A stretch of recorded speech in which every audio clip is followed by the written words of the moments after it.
Hi, everyone. Good afternoon. First, I think we already heard who our industry speakers are, but I want to let them introduce themselves. So first we have Malar from PwC, then we have Noorzita from MIDA, and finally we have James. Shall we start with you, Malar? Good evening, everyone. And just a few more minutes before your tea break, I would love to say my voice is like this because of climate change. We are talking about climate change, but unfortunately not. This is how bad my voice is in general. So a little bit of background. 25 plus years in the industry, and I've been in the consultancy for the past 3 years. So I've worked in different fields, and I'm more towards application of the sustainability requirements than talking about it. Hi, good afternoon, everyone. I'm Noorzita from MIDA, actually, and I'm from the Business Services and Regional Operation Division, where previous speaker mentioned on the focal point or one-stop center for the submission of DCTF approval. So under my purview, under this division purview, is actually I'm taking care of the facilitation and also promoting data center infrastructure investment, which is include data center as well as submarine cable. And beside that, we're also promoting Malaysia as an operational headquarters or global services hub. I have 25 years experience with MIDA, with various divisions, including chemical, machinery and equipment, metal, and also services. Thank you. So good afternoon, everybody. My name is James Ricks. I'm the practice lead for data centers in Southeast Asia and Korea for Jones Lang LaSalle. My job title has just changed within the last week. So I have a roving remit across all of Southeast Asia and Korea. I started in the data center industry at 11 a.m. on the 12th of December 2007 when I walked into Global Switch on Tai Seng Drive in Singapore. I've run data center projects from small server rooms at 500 kilowatts through to hyperscale data center campuses drawing in excess of 240 megawatts IT. And I've probably run data center projects in 14 different countries over 3 continents. But I'm now based here in KL. Happy to be a part of this panel and to be supporting W Media.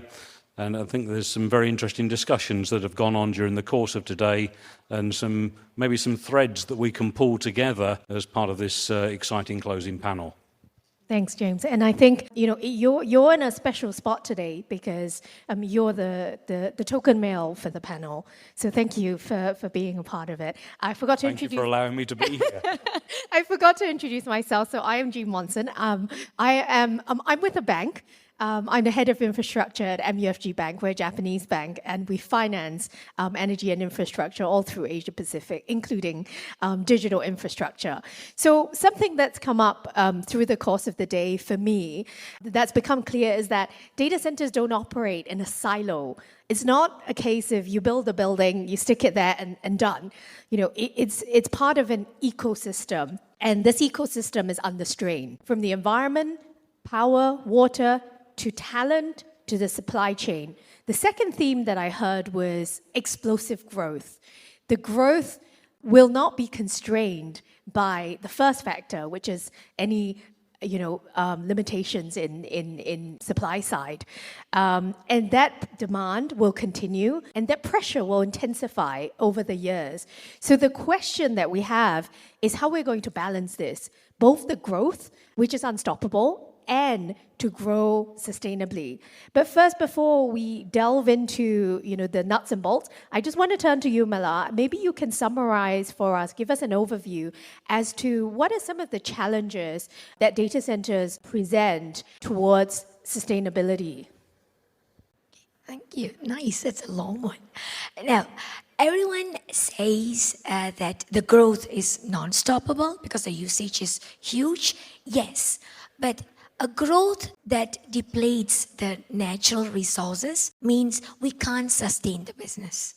We have heard about water usage in the cooling system, energy requirement. Just as a fun fact, 3% of the global energy was used by data centers. And that means 2% of global emission is from data centers. We are talking about reducing the emission but data center actually produces it to a bigger scale. So to the question of us balancing it out, what needs to be addressed? We heard about regulators coming out the requirements. We heard about spam with the water standards. But the part is, whatever we do, it needs to sustain the requirements for human livability. So, if we use too much of energy, we use too much of water, is it going to impact people? Are we going to make a ghost town of it?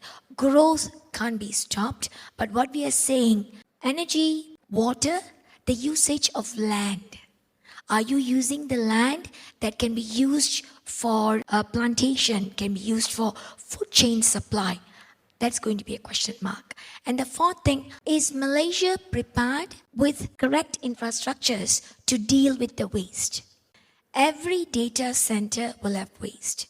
We heard earlier that growth is unstoppable and you need to grow even for the existing parts. So what's going to happen with the waste? It's not only the e-waste, it's also the heat waste. KL has been having fantastic change in climate. So Johor, the different states. So these are some of the areas that we need to look into. Grow, but make sure it does not deplete the natural resources. That's my concern. Thank you. Thanks, Malar. That's a great summary. I want to turn to Noorzita next. How is Malaysia tackling this, and how are policies and regulation shaping up to deal with these issues that Malar highlighted? Okay, thank you. Okay, to give for the start, we like to share with you on the overview of what a government of Malaysia point of view in terms of the attracting and facilitating this data center investment into the country. First of all, meaning when now Malaysia is undergoing of the digital transformation.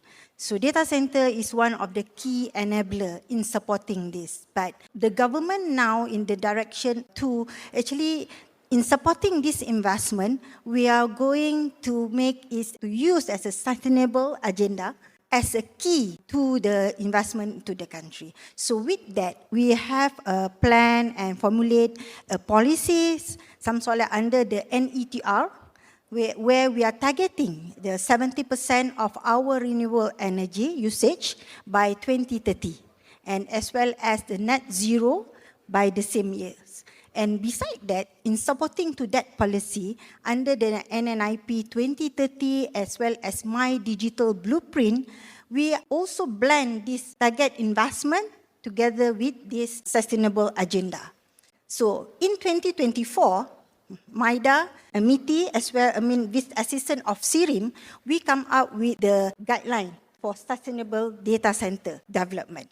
So under this guideline, we are introducing the metrics for PUE, WUE, as well as CUE as a best practice to the data center industry. Okay, as a first step, we introduce as the best practice. Okay, so it is towards to make sure the investment from the data center into this country comply with this metric. Besides that, for those company or data center that would like to enjoy tax incentive, this metric is one of the criteria where they have to comply.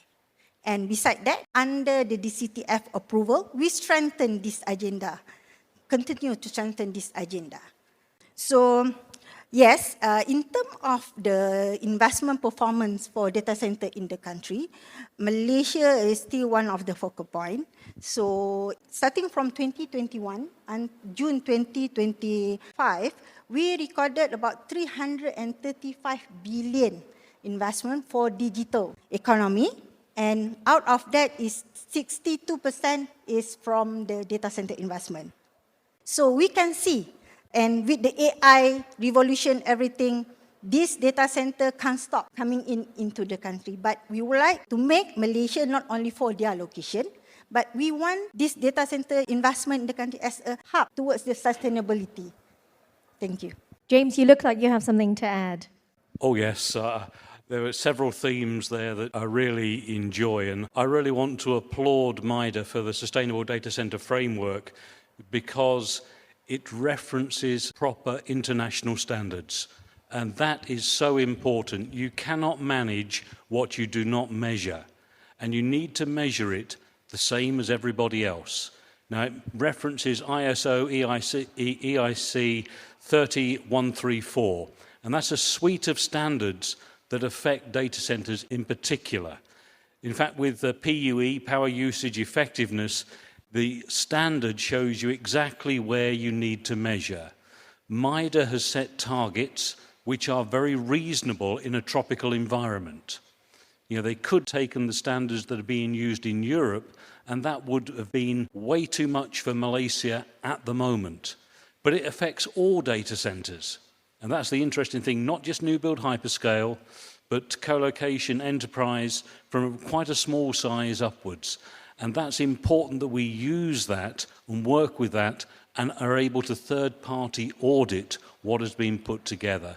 So important, and really I applauded out loud when I read this, and downloaded it, because it warmed my heart. It was something I'd spoken, with MDEC about 18 months ago, that this is what we need to do rather than inventing Malaysia Boleh standard. It needed to be something that we could get behind. But I think as well, when we talk about sustainability, we can get very focused on sustainability of the data center. But it needs to be the community. And this is the problem that you'll see in America, in places like Virginia, where the community has not been engaged. If we engage the community from the start, that is so important. The Data Center Task Force intake form looks in detail about what universities you are partnering with and how you are partnering with them, what local suppliers you're using, how are you remunerating the workforce. That is all vitally important to be able to make a sustainable facility. And when, Malar, you talked about the reuse of heat, what do we need more heat for in a tropical environment? We've got more heat than we actually know what to do with. However, we don't need a district heating system, but if you think about it, we have a lot of palm oil. What happens with palm oil waste? Well, it can be converted in a biomass facility, but to be converted within a biomass facility, it needs to be dried. What do you need to dry it with? You need to dry it with a dry heat. What does a data center produce? Dry heat. The same with coffee beans. Also need to be dried with a dried heat. Data center coffee could become a real thing. If you think about it and develop it and think it through, we have possibilities for co-location of these the particular facilities along with a data center, and it produces more of a circular economy. It creates more jobs. People say data centers don't create jobs. For every one job in a data center, 4 jobs are created within the ecosystem. So we need to think carefully about how are we building that ecosystem to sustain. One of the previous panels talked about bringing all these people in, you need a community. Well, it's a community that builds and sustains a data center. Sorry, just to add on that. One of the things that we heard in the earlier panel was transparency and data to be audited, right? And most of the time when we're listening to Rick saying this, there is talent requirements and supply chain that builds the community, but the community needs to understand what is really happening. If not, there's always an objection related to high energy usage. I'm not getting electricity down because our data center is using it. My water supply is down because data center is using it. So if we can actually, from Malaysia's standpoint, those data which has been audited and verified be published, that creates a better traction. And the environment impact assessment is very much to one area. But if you have it a cumulative assessment, which looks into, okay, now there are 10 data centers at that area, what kind of a grid you need? What kind of a water system you need? Somebody said, we don't train engineers what to do, we train the engineers to look at it differently. There was a previous panel. That will come into play. But you need the data to be audited and to be measured and be transparent. That's right. And I think as well, when you talk about training, all organizations have training courses. All of your organizations, my organization, have training courses. How much of the training courses within your organizations contain the secret sauce of your organization? Very few. So why are you not making these courses available to the local community without charge to be able to encourage them to take up a career in the digital infrastructure industry? That is so important, even right from the basics. I also represent the Nomad Futurist Foundation, and we have an academy where all of the courses are available without charge. You can log on to that website, anybody can do that, your children can do so, to understand what the digital infrastructure industry is all about. NDAs apply to the secret source of the companies. They don't apply to the laws of physics. Anybody that follows Star Trek in the early years, Mr. Scott said you cannot change the laws of physics. No Scottish accent. But that's the same thing. Chillers work the same way, whichever data center they happen to be in. So let's make the information available without charge. You haven't got to charge 5,000 US for a course. Let people learn so we can encourage Malaysians to be a part of this industry. Yep. All super good points. I love especially the engagement, the training, the international standards that the policies are putting in place. And we also heard something else about the competitiveness of this market. You know, Bangkok is also coming up. That came up as a theme a little bit. Now, with all these new sustainability standards that Malaysia is looking to implement, I want to ask Noorzita, how do you think this will impact Malaysia's value proposition as an attractive market? You know, is it going to be something that puts Malaysia in the forefront, or is it something that data center operators are going to think, oh, there's so many more standards I have to comply with, I should go to Bangkok, they don't have these standards. What do you think? Okay, all right, thank you. In this case, even though, yes, when we are putting so many standards, so many regulation, it's some sort like people will say, why so strict, why so difficult and so many red tape to enter into your market. But again, when they're talking, because we have to taking care of our Malaysian as well. Yes, of course, we want the technology to come into the country. We want this data center operate in the country because of it will support our requirement and future technology, as well as to attract other investment, other related investment, especially on the high technology. But we need to take care on the sensitivity of the rakyat or Malaysian, make sure the resources used in the effective manner and efficient. That's why through this initiative, together with Kementerian Digital, the Ministry of Digital, under the Data Center Task Force, we are collaborating together with the other stakeholders, including the Suruhanjaya Tenaga, the energy, Petra, everything is all together, MOF, Bank Negara. They're sitting down together to foresee the suitable policy towards how to make this data center investment is sustainable. It includes the various factors. Not only the usage of renewable energy, but we also encourage the high technology of energy efficient equipment installed to the data center facility. And beside that, we also encourage the development of the sustainable ecosystem, especially on the supply chain. So because this is to make sure the resilience of supply and also the share of benefit to our local. We are good in the semiconductor industry, back end, front end, we are good. Then I think we can adopt through this also to the data center ecosystem. So we are working together with MITI and as well as with MDEC to develop this supply chain and also encourage those data center purchase locally to make sure this resilience of this data center investment into the country. Just to add one small point, I know this is a bit off track. Your question in asking, if you put in so much of requirements, will they come into Malaysia or not? Let's take it from the human rights perspective. That's my core subject, okay? So in Malaysia, before, we didn't have these requirements. So when we didn't have these requirements, we became under the watch list of US. And then we couldn't export our stuff, investor issues, banking facing a lot of difficulties. So not putting in place the correct sustainability requirements or the compliance requirements, we might not face difficulties now, but we'll face it later. And the cost of rectifying it later will be much more bigger than doing it in a proper step now. So having that steps incorporated, it might not look easy now, but at least in the later stage, less trouble. Yep, demonstrates foresight by fixing the problems today that you'll face in 5-10 years' time. And James, I am just going to come to you because we're talking about the future and what's down the road. I did have a question that I was going to pose to the whole panel around the predictions for the industry. I'll let the ladies have a few more minutes to think about it. But first I'll come to you because I saw in the magazines lying around, the W Media magazines lying around, that there was talk of a underwater data center. You know, there have been many of such inventions and innovations. You're a veteran in this space, so I want to hear your view. Some of these, very new sustainable data center techniques, will we see them in the next 5 to 10 years being, will the oceans around Singapore and Malaysia be surrounded by submerged data centers? Let's certainly hope not.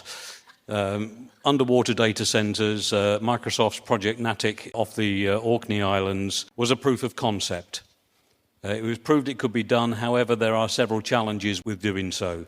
You cannot access the pod, it's filled with nitrogen, it needs to be brought up onto land to have anything done to anything inside there.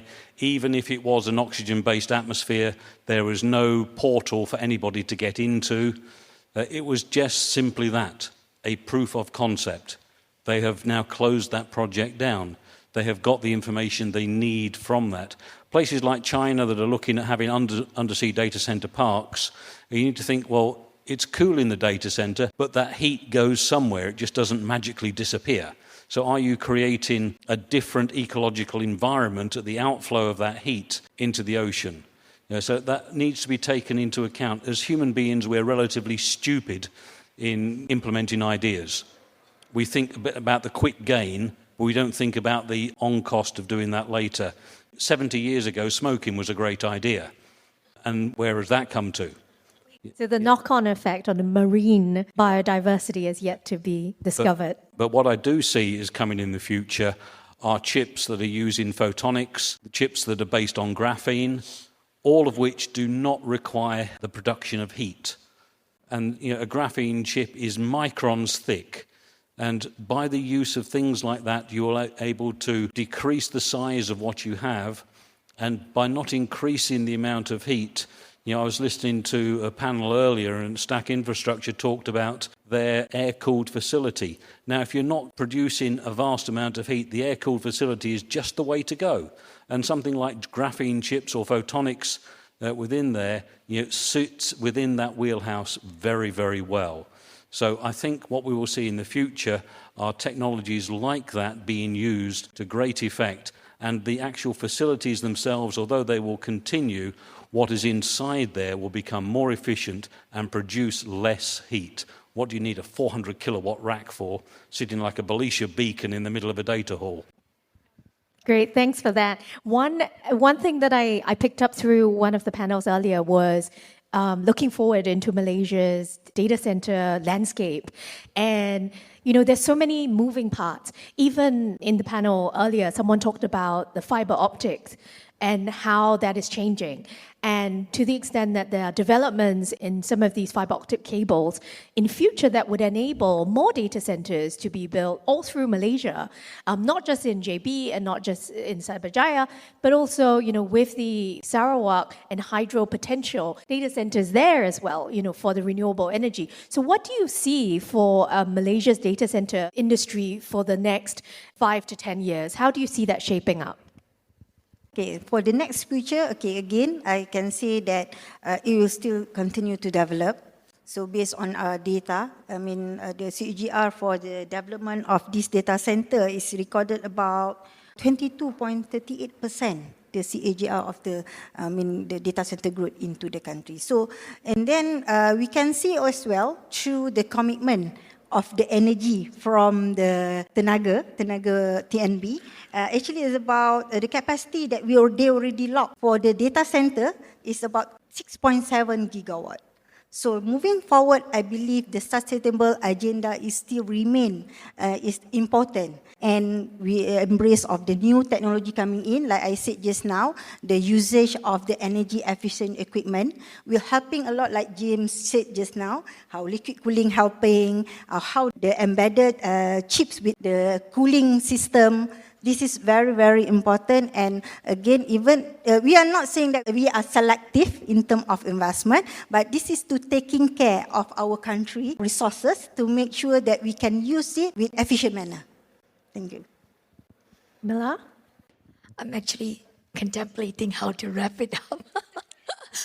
Yes, to James' point, we don't want underwater data centers, but they are reclaiming lands to build data center, right? So from a perspective of somebody who has a youngster at home who is a data engineer and who tells me that don't go out there and say things that's going to kill my job. That's what he says. The part of this is, for me, as a mother, as a sustainability practitioner, we can do stuff, but make sure you take into consideration the whole ecosystem. Is it your supplier? Is it the fishes in the sea? Is it the usage of electricity for education? Take every aspect of this into consideration when you are making a decision. So from the government's perspective, the more AI we use, I mean, we have had a lot of incidences recently about instances in school and children. How can you protect PDPDA? Yeah? How do you protect data usage at young children? That is also part of the sustainability. Growth is important, but you don't want to kill the community. I'm not saying kill, but I'm saying do not impede progress. That's where I'm coming from. Thank you. Okay, so far we have growth, we have more power solutions from TMB, energy efficient solutions, cooling and chip. We have don't put your son out of job. And James, you get the last word here. What's your wish list? You're a veteran, so you must have seen it all for Malaysia.